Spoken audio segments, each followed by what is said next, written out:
O futuro non se presenta necesariamente con tintes negros, sino que pode haber un futuro esperanzador donde non haxa que emigrar e donde, digamos, a sociedade galega é unha sociedade vizosa, en definitiva, un bon lugar para vivir. Entón, o que falta, repito outra vez, é creernos máis.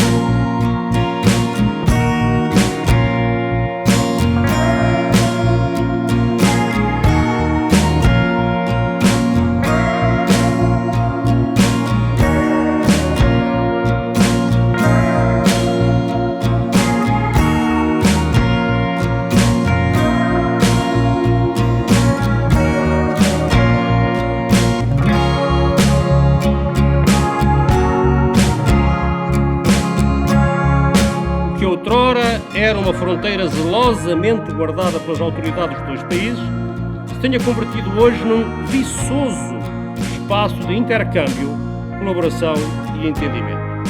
Num território comparável à Holanda ou à Bélgica, que abrange cerca de 6,4 milhões habitantes. Num território comparável à Holanda, à Bélgica, que abrange cerca de 6 milhões.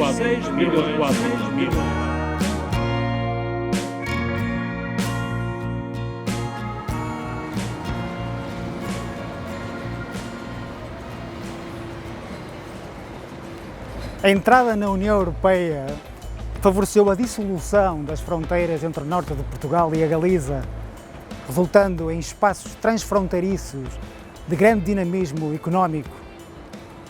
A Eurorregião possui cerca de 6 milhões de habitantes e a cidade do Porto e a sua área metropolitana conectada com as cidades galegas revela desde já um espaço urbano interconectado. A força económica da Eurorregião, com os seus laços históricos, linguísticos e culturais, oferecem-nos uma oportunidade que não devemos rejeitar.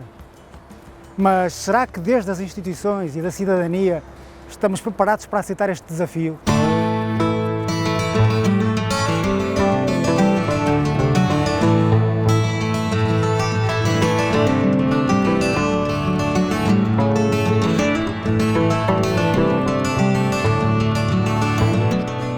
A nivel global, diversos autores estudan a emerxencia de grandes megarrexións. O profesor Antón Bamonde, no seu libro Unha nova Holanda de Ferrol ao Porto, cita un estudo da Universidade de Toronto de 2007, en que Richard Florida, Tim Galden e Charlotte Melander identifican 40 megarrexións cun rendimento económico de máis de 100 billións de dólares, que xeran 66% da produción mundial e 85% da innovación global. Entre elas está a megarrexión de Lisboa, que chegaría até Ferrol. Se temos en conta o reparto da densidade populacional en todo o mapa do país, aparecen uns 5 núcleos que, se articulasen de forma adecuada, deseñarían o que a Fundación Metrópoli chamou Diamante Galego.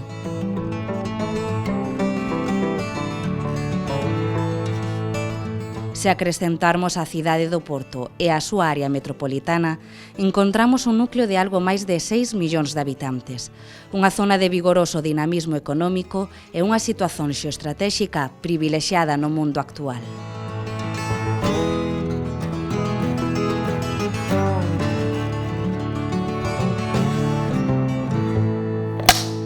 Existe un eixo atlántico, desde Ferrol hasta Lisboa, de feito, tal vez 9 millóns de persoas e prácticamente é un continuum urbano, un continuum, por tanto, demográfico e un continuum económico. Entón, esas interrelacións, de feito, están sucedendo xa e van a seguir sucedendo. É simplemente mirar as fotos dos satélites pola noite, a liña de luces no fronte atlántico. É dicir, xa se foi conformando, porque é un proceso, é un metabolismo que está a funcionar por si mesmo, o de Galiza e o norte de Portugal, como unha eurorrexión clarísima. A eurorrexión Galiza-Norte de Portugal creo que foi a primeira eurorrexión de Europa, ou seja, é unha especie de remake do Reino Suevo. Mas en termos europeos é e económicos. O espazo Schengen da Unión Europea, que eliminou as fronteiras, pois abriu un espazo de oportunidades para as relacións da Galiza e Portugal. Estamos a falar do mesmo povo, estamos a falar de um povo que há 1000 anos atrás era o mesmo reino, portanto a abolição de fronteiras que se verificou com a Comunidade Europeia, na altura chamada CEE, foi absolutamente determinante para dar um salto qualitativo a esta relação. A Unión Europea simplemente refrenda ou se apoia nunha estructura territorial, nun territorio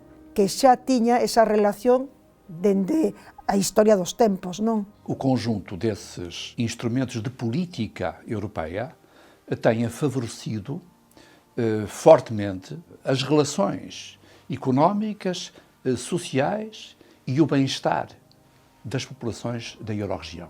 Hoxe en día o dinamismo existente entre os dous territorios é evidente, incluso pois, o nivel de exportacións pois, veu duplicándose nos últimos 20 anos. Galicia exportaba alrededor de 1.400 millóns de euros no ano 2000 a Portugal e hoxe en día estas cifras superan os 3.200 millóns de euros. A entrada na Unión Europea trouxe dúas cousas: a eliminación progresiva das barreiras comerciais, en segundo lugar, os fondos europeos pagaron a autoestrada.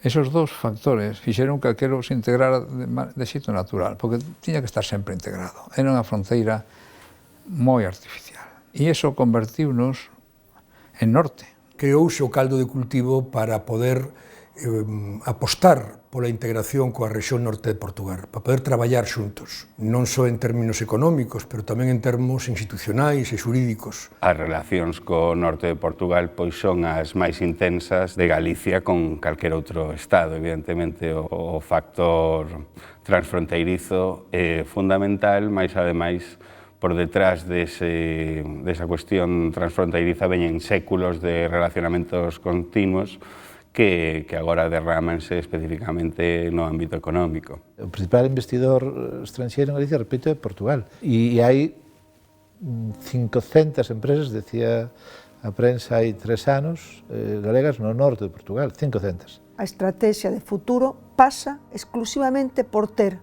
unha unidade con ese norte de Portugal e conformar unha unidade económica como ese fronte atlántico dentro do contexto da Unión Europea.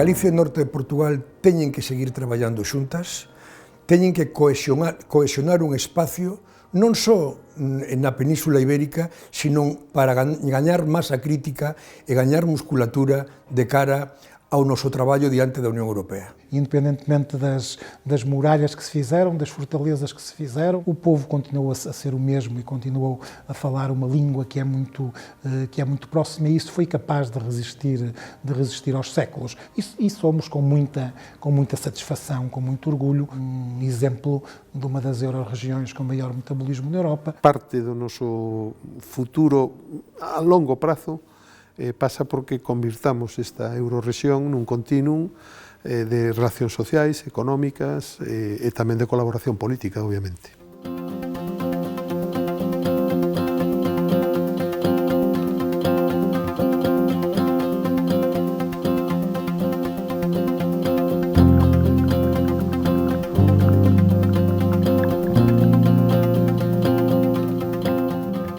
A Eurocidade Cerveira Tomiño é un dos exemplos da aposta local na cooperación transfronteiriza implementada coa axuda das políticas e fundos europeus.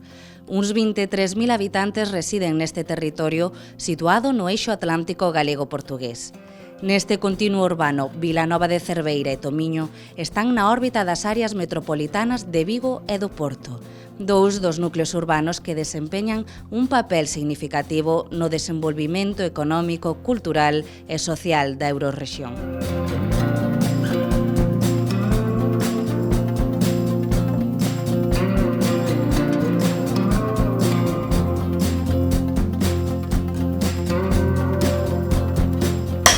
A eurocidade é unha declaración de intencións, de vontade política, liderada, como non podía ser de outra maneira, polo presidente da Cámara e pola alcaldesa, e creo que somos nós os que temos que, digamos, recordarnos de que ao outro lado existe un territorio que tamén podemos considerar como noso, non? Vem cimentar aquilo que são as relações do dia-a-dia, do cotidiano.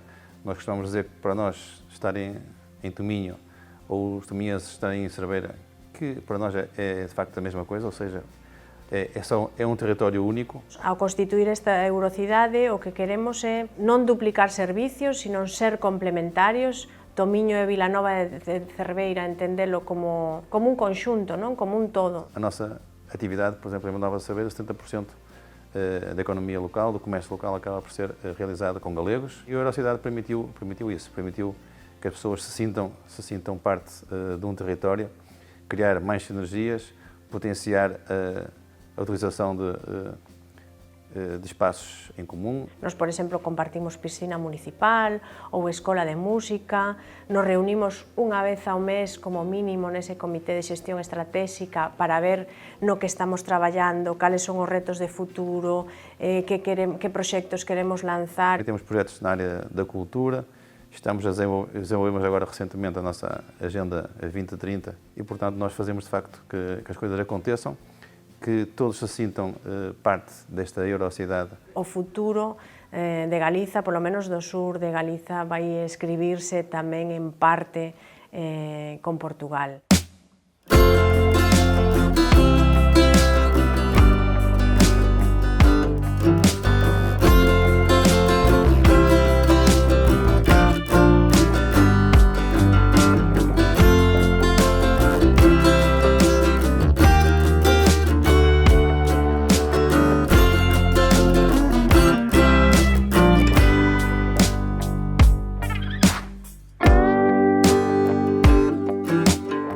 Segundo dados do Eurostat de outubro de 2023, Portugal, cun aumento do PIB de 1,9%, é un dos países da Unión Europea cun crecemento económico máis forte.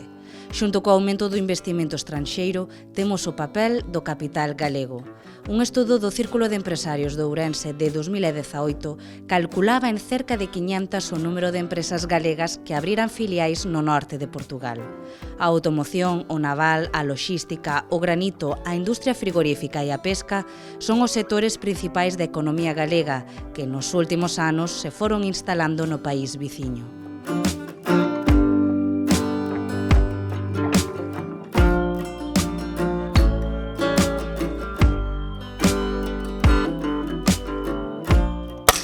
A día de hoxe é difícil de entender a economía galega sin a existencia da economía portuguesa, e viceversa tamén. É difícil entender a dinámica especialmente do norte de Portugal sen a proximidade e as relacións económicas con Galicia. As relacións que se foron establecendo ao redor da industria e dos distintos sectores económicos van por diante e son os que van tirando das decisões políticas. O início da relação foi uma relação, e é sempre uma relação entre pessoas. E é uma relação de confiança. Tem que se criar confiança. E depois vêm as relações de outra natureza para além das relações pessoais. Vêm as relações institucionais, vêm relações económicas, sociais, etc. O Eixo Atlántico é un espazo moi dinámico. Ten cidades, ten portos, aeroportos, é unha base logística, non é só un movimento de persoas, é tamén un movimento de mercadorías. Somos unha eurorexión moi dinámica, somos a principal fachada que aínda ten teito para medrar na nosa relación con Mercosur, con Norteamérica, pero sobre todo con Asia a través do Canle de Panamá. O conxunto desta eurorexión que ten un peso demográfico casi tan grande como pode ter a Mediterránea. A Euroregião tem uma população de cerca de 6,5 milhões de pessoas. 3 milhões, dessas 6 milhões de pessoas, 3 milhões são a população ativa. É muito forte isto.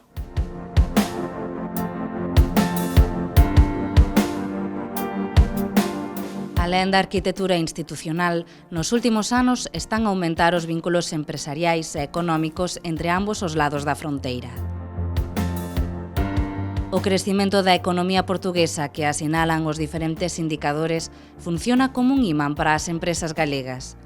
A proximidade xeográfica e histórica entre a Galiza e Portugal favorece a relación entre o capital de ambos os lados e está a consolidar o espazo da Eurorrexión.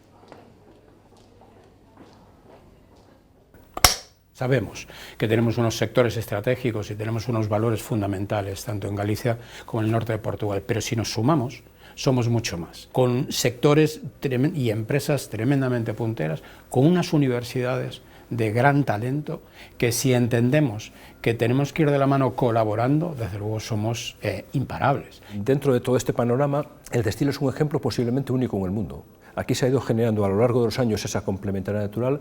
Hay mucho conocimiento, es decir, los operadores económicos de este sector de uno a otro se conocen perfectamente, y entonces este territorio es un clúster de forma natural, y es un clúster porque se han ido generando actividades complementarias y de soporte gracias a la masa crítica que se ha conseguido con este sector. No es algo que haya salido de un despacho, de una administración pública que haya potenciado esto, no. Es algo que ha surgido de forma natural de las propias empresas, ni siquiera las asociaciones pueden ponerse el mérito de haberlo potenciado, porque han sido las propias empresas. Tan complementarios somos que estamos compartiendo sectores, ¿no? Hay sectores estratégicos como puede ser el textil, como puede ser el mundo relacionado con agromarindustria, como puede ser la piedra, que son totalmente complementarios. Nosotros desde Pontevedra, desde Galicia, no vemos a la economía portuguesa, a los sectores estratégicos portugueses como unos competidores, sino como unos colaboradores necesarios. Por tanto, no percibimos una frontera, lo que percibimos son unos colaboradores, que esto lo podemos llevar también al mundo de las infraestructuras. Estamos con proyectos de éxito dentro de la Confederación de Empresarios de Pontevedra, como es el Cologistics, en donde hemos conseguido que el puerto de Vigo y el puerto de Leixões colaboren, cuando prácticamente todo el mundo los definía como competidores. Por tanto, complementariedad absoluta. En cuanto a esta complementariedad que se ha desarrollado entre las dos zonas, también ha cambiado mucho por sector de actividad. Por ejemplo, en el automóvil o en el metal ha sido muy frecuente que las empresas de aquí de Galicia creasen filiales en Portugal. Realmente lo que hicieron fue montar allí una fábrica, una unidad productiva para producir allí y complementarse con su estructura aquí en Galicia. Sin embargo, el textil no ha pasado eso. En el textil no se han creado filiales en Portugal, simplemente se ha buscado proveedores en un modelo de mucha integración, buscando que mejore su eficiencia para ser más competitivos las dos partes. Tenemos que creernos los potenciales que tenemos que creernos las capacidades y tenemos que decir lo que hacemos, tenemos que comunicar mucho más que somos la fachada atlántica de esta península, que somos muy competitivos, que tenemos grandes valores en nuestra eurorregión. Tenemos que decirlo, tenemos que creerlo y tenemos que hacer bandera de ello.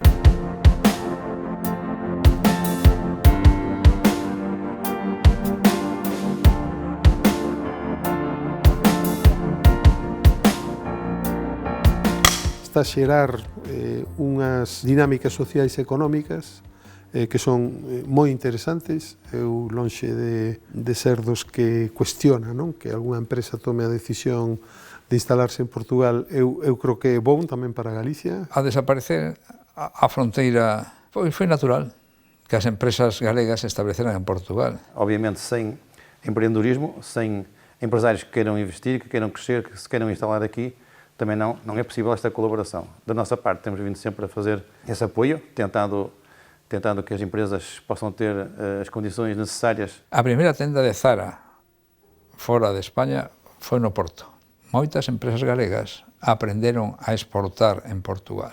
O peso que o grupo Inditex tem na indústria de fornecimento de confecção portuguesa é muito grande. Acontece, de algum modo, no agroalimentar, incluindo no setor do vinho, mas acontece, sobretudo, no setor automóvel, onde o conjunto da Eurorregião tem um peso muito grande, nomeadamente naquilo que entendemos são os desafios da mobilidade do futuro, dos automóveis elétricos, dos automóveis sensorizados e conectados, onde a Eurorregião tem aí um peso muito grande. Foram criados vários clusters conjuntos.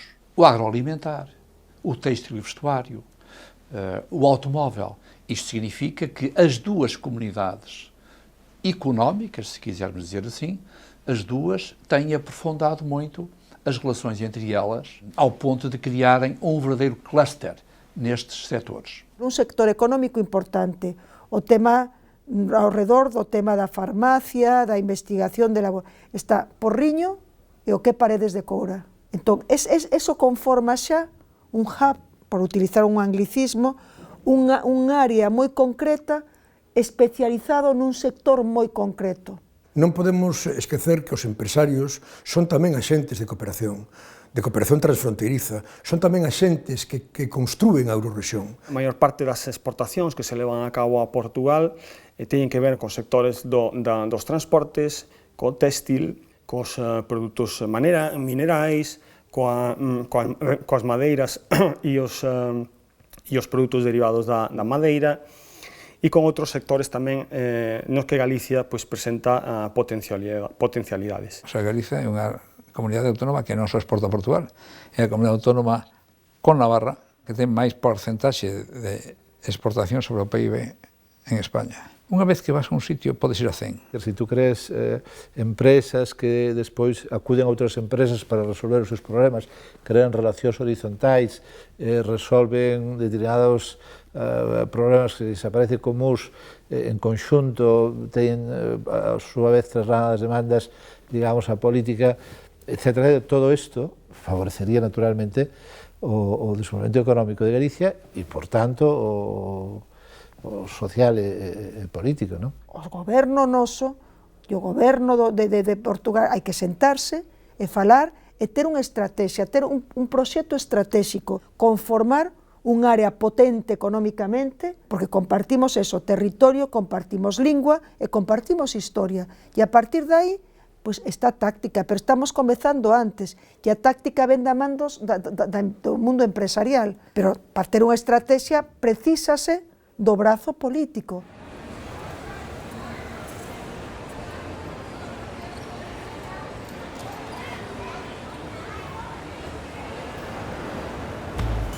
Para favorecer as relações comerciais, temos de melhorar as comunicações. Embora a rede de autoestradas tenha ajudado a conectar ambos os lados da fronteira, a rede ferroviária ainda tem muito a melhorar, tanto em mercadorias como em passageiros.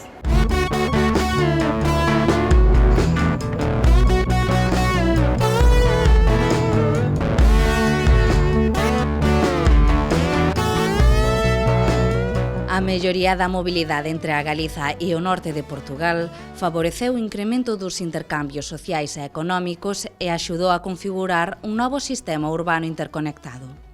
Nel, os axentes sociais e económicos aproveitan as vantaxes de pertenceren a un espazo común, con maiores capacidades de acceso a bens e servizos. Ao contrario do acontecido coa rede rodoviaria, o resto das infraestruturas concentrou unha menor atención política. A rede ferroviaria, por exemplo, é aínda deficiente e incapaz de competir co transporte por estrada.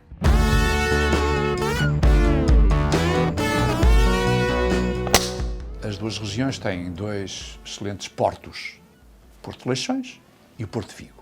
Têm também os aeroportos. Das ligações rodoviárias também são razoáveis. Onde eu acho que falham as ligações é nas ligações ferroviárias. A nossa ligação na Eurorregião por ferrovia é extremamente deficiente.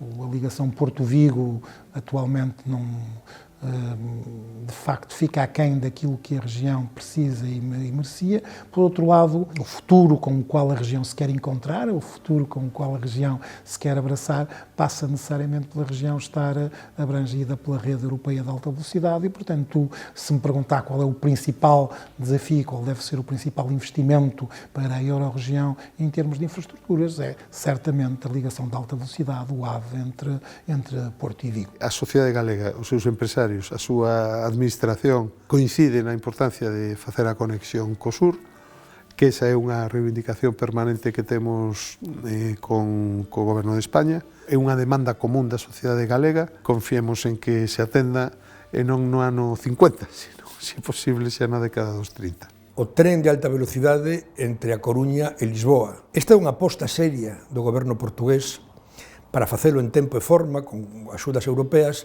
e que o goberno español ten que asumir. Na medida en que o tren en particular se construya, entre Vigo e Porto será unha hora, escasa, e a Lisboa 3. É un espacio natural lóxico para unha rede ferroviaria, un eixo de cidades, portos e áreas industriais en liña. 600 kilómetros, ao redor dos 600 kilómetros hai 10 millóns de habitantes, máis ou menos, e é o espacio natural do ferrocarril. Pero non só para persoas, tamén para mercadorías. No desenvolvemento do tren hai que acentuar, digamos, o papel que vai a ter cada vez máis importante no transporte de mercadorías.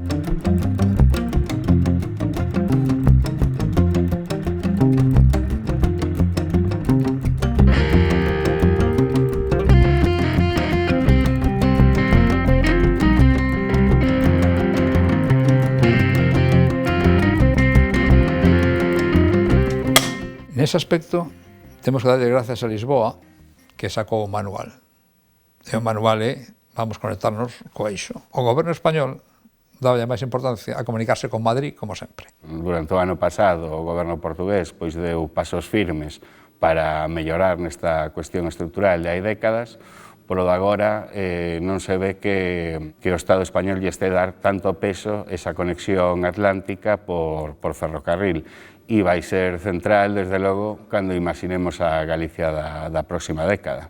É Portugal a que lle plantea a España, o Estado, a cuestión do tren, non? Eles están interesados na conexión ao norte da península e tamén ao sur, do que a implementación do tren do AVE a Madrid. Están impulsando os portugueses, porque dende aquí, dende o Estado, dende Madrid, non se poñen máis que a trancos, é dicir, ese tren tiña xa que estar feito.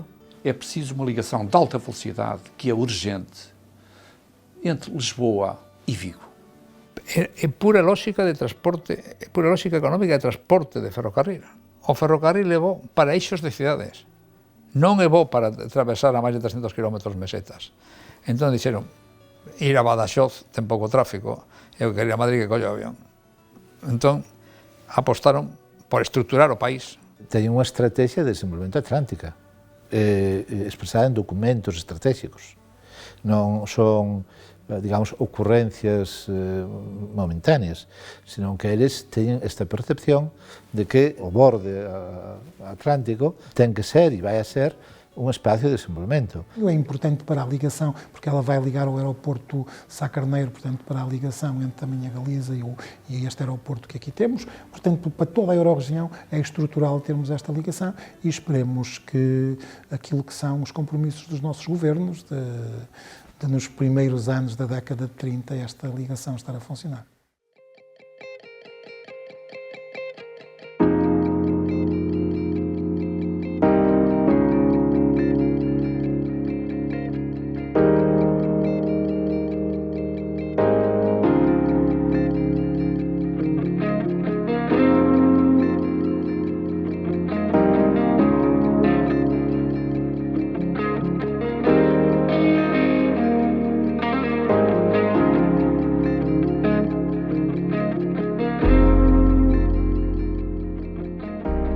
A Eurorrexión vaise configurando como un continuo urbano que vai de Ferrol ao Porto.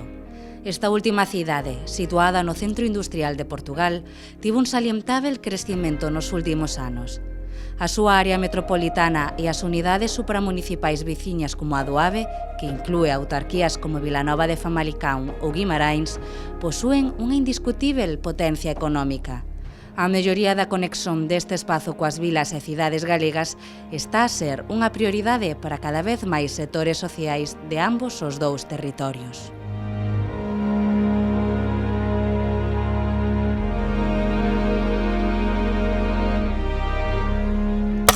As relações do Porto e dos concelhos à volta do Porto têm relações muito fortes com outras câmaras municipais da Galiza.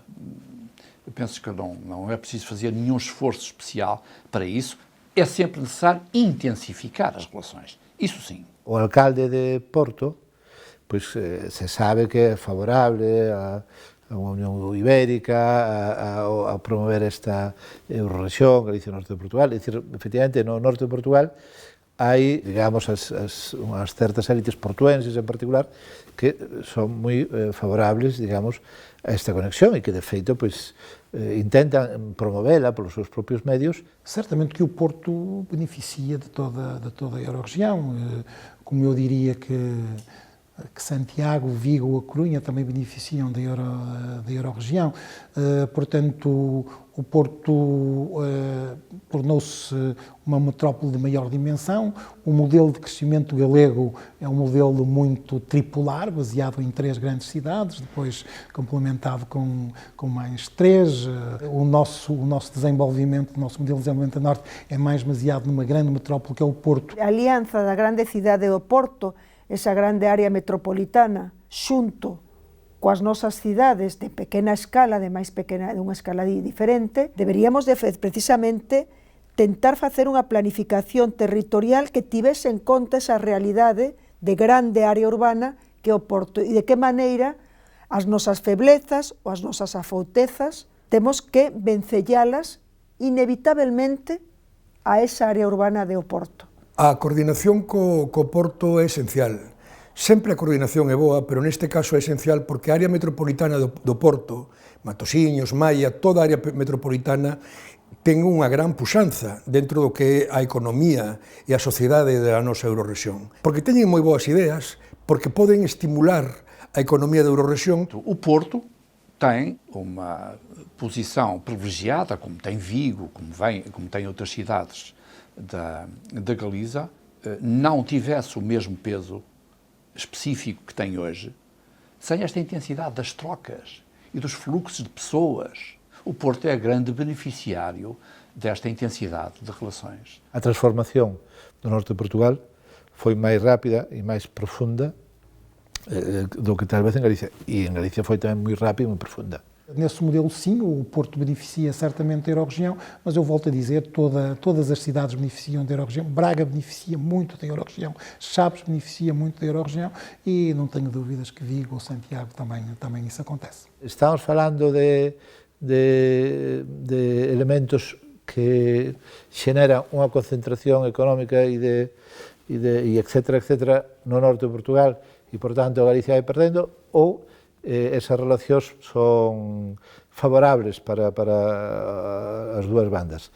Bueno, isto hai que digamos, discutilo, hai que planificalo. Por lo tanto, ter unha estrategia territorial de planificación territorial nese espazo, nesa Eurorrexión Galiza Norte de Portugal, é unha das cuestións principais para traballar nesa posta en común desta cuestión territorial. Cando facemos unha vida en común, como é o caso de Norte de Portugal e Galicia, os problemas vanse a contaxar, é como unha mancha que se pasa dun lado para outro. E o que vai a mal nun sitio vai a afectar ao outro, por la interrelación que temos. Por lo tanto, tamén é importante aprender solucións aos problemas uns de outros. Quer as principais cidades galegas, quer as principais cidades do Norte, são essenciais para vencermos esse desafio e, através daí, estruturar centros que são centros de conhecimento, de inovação, são centros de metabolismo económico, são centros de atração turística e, portanto, são os centros que, de facto, têm um papel essencial na atividade económica.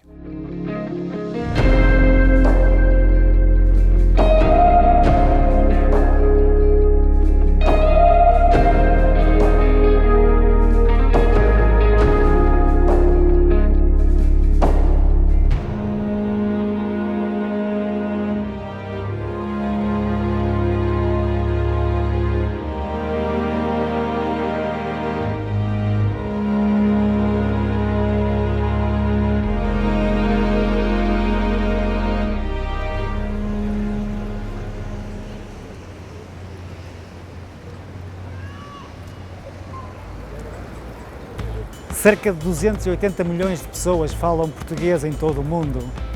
E esse facto faz com que se abram imensas possibilidades para a população galega, uma vez que a aprendizagem do português é facilitado com o conhecimento do galego. Aliás, o domínio do castelhano abre também imensas possibilidades no mundo cada vez mais globalizado. O ensino do português está a avançar gradualmente na Galiza, contudo, ainda não é uma prioridade clara.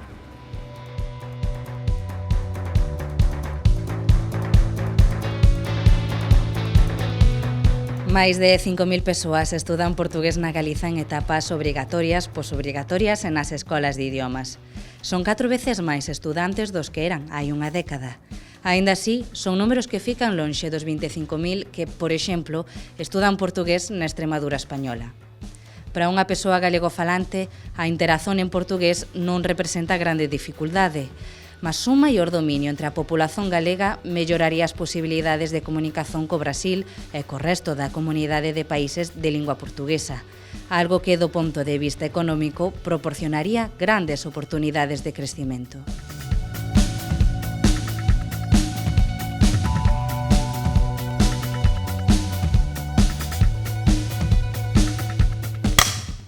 Aquí acabamos un acordo moi importante cunha lei de iniciativa legislativa popular para a promoción, entre outras, da aprendizaxe do portugués no ensino galego. Creo que podíamos ter avanzado máis, pero que se está avanzando. É fundamental, é fundamental. Os rapaces sairían o mundo con 3 lenguas, o galego coa versión galega e a versión portuguesa, deberían enseñarse tamén ben o inglés e o castelán. Dios mío, xa teñen 3 idiomas oficiais na Unión Europea, xa poden ser funcionarios da Unión Europea, simplemente por falar 3 idiomas europeos. Agora hai unha cantidad de alumnos que estudian portugués no ensino regrado en Galicia significativamente superior ao que existía antes da aprobación da lei. A cuestión do introducir o portugués no ensino e a cuestión de valorizar as posibilidades económicas dunha maior interrelación con Portugal e a lusofonía son o que deberán ser o foco prioritario. Canto máis próximas sexan esos aspectos culturais entre un país e outro, menos barreiras haberá para que se poidan levar a cabo os intercambios comerciais. Desde ese punto de vista, a lingua e o coñecemento da lingua é un factor clave para que se poidan producir as relacións económicas entre os países. Sim, as relações culturais e linguísticas facilitam as relações económicas, certamente. Facilitam porque tudo é mais fácil. Supostamente falamos línguas diferentes, mas entendemos-nos todos no modo como falamos.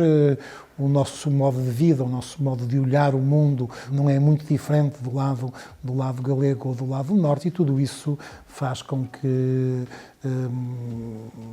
o entendimento seja muito fácil também nas relações económicas. Teño claro que hai 2 ou 3 empresas importantes galegas, non vou dicir o nome, porque todos sabemos cales son, que cando puxeron o primeiro pé, cando se quixeron internacionalizar, fixérono a través de Portugal. É dicir, temos un potencial coa nosa lingua que xa me gustaría a min que se decatase a meirande parte da nosa xente. De repente estás falando cunha empresa, como no noso caso, coa empresa máis grande do noso campo das tecnoloxías da lingua, como a Priveran, ali en Lisboa, e comezas a ver que tes vantaxes por ser galego nese relacionamento económico.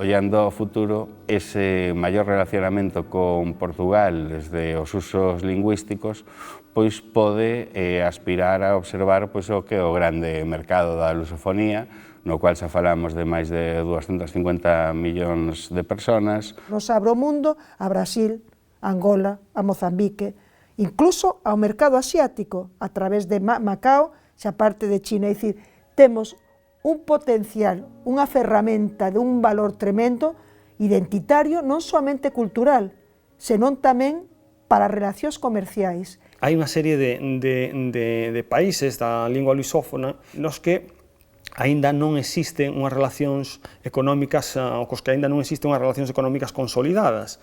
É o caso fundamentalmente de Brasil. Brasil é un mercado enorme, de máis de 218 millóns de consumidores potenciais. O país continente que representa Brasil ou a oportunidade específica que ten Galicia ahora relacionarse cos países africanos de lingua portuguesa e ofrecerse como unha nova porta de entrada en Europa para os mesmos. Somos os únicos que podemos falar, por unha parte en castelán evidentemente, pero temos a vantaxe tamén de que a nosa lingua nos une con un país que nos vai unindo a outros países. É dicir, tocounos unha fortuna, aparte da parte identitaria cultural, temos unha fortuna de ter unha lingua como a nosa que nos une a tanta xente ao redor do mundo. A lingua, esa lingua nosa, que é a nai do portugués, que falan 300 millóns de persoas, está se esmorecendo aquí, cando é o noso principal activo para competir no mundo. Que se voltamos a esa idea de que hai un continuum lingüístico, eu penso que sí que vai mellorar non só a cuestión económica, que obviamente vai mellorar, sino tamén as outras posibilidades, por exemplo, de sobrevivencia da nosa lingua norte do Miño.